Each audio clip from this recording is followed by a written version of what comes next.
Bonjour tout le monde, c'est Matt pour Addicted. Je vais vous parler de la Burton Family Tree Hometown Hero. La Hometown Hero vient s'inscrire dans le programme Family Tree. Pour rappel, Family Tree chez Burton, c'est toute la partie labo expérimentale des Board All Mountain++. Voilà. On est sur une board qui vient s'inscrire sur un programme dans la durée.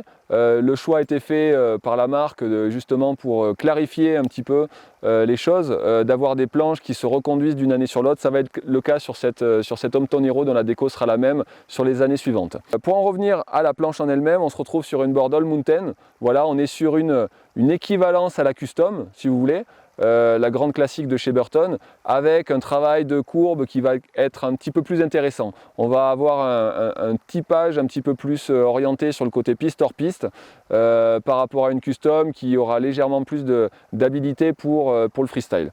Donc on est sur une directionnelle, les inserts sont légèrement décalés sur l'arrière, une spatule à l'avant qui est bien généreuse. On a un petit profil pintail aussi sur la Hometown Hero, c'est-à-dire qu'on va avoir une différence de largeur entre la spatule avant et la spatule arrière, un talon qui est pincé, un petit peu plus étroit pour avoir un petit peu plus de facilité en poudreuse. L'arrière s'enfonce, l'avant remonte naturellement et donc on a une planche qui vient se mettre à la surface. On a aussi une planche qui pivote un petit peu plus facilement sur elle-même, un passage d'une carre à l'autre qui est un petit peu plus intuitif.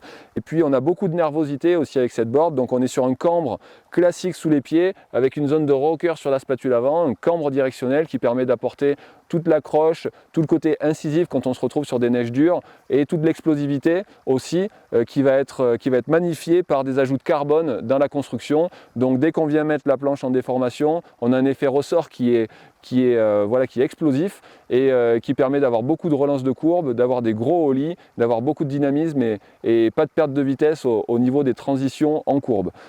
Très intéressant au niveau du travail justement en torsion pour un passage d'une carre à l'autre qui est très réactif mais avec beaucoup de feeling et un transfert de poids qui va pouvoir se faire justement au niveau du rider. Donc ce sera intéressant aussi pour un rider qui a de l'expérience et qui a l'habitude de rider des boards depuis de nombreuses années.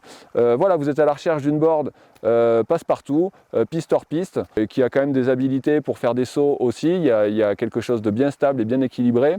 Vous êtes un rider expérimenté. Votre board de tous les jours, toutes conditions avec une super qualité de glisse, c'est la Hometown Hero Family Tree. A noter aussi qu'avec la Hometown Hero, on est sur un programme unisexe, donc on est sur une tendance no gender chère à Burton depuis quelques années. Et donc on va venir un petit peu adapter la board en fonction de la taille et par rapport au gabarit de la personne. Mais du coup, c'est une planche qui va pouvoir s'adresser aussi bien aux hommes qu'aux femmes avec une déco justement suffisamment neutre pour plaire à tous les goûts.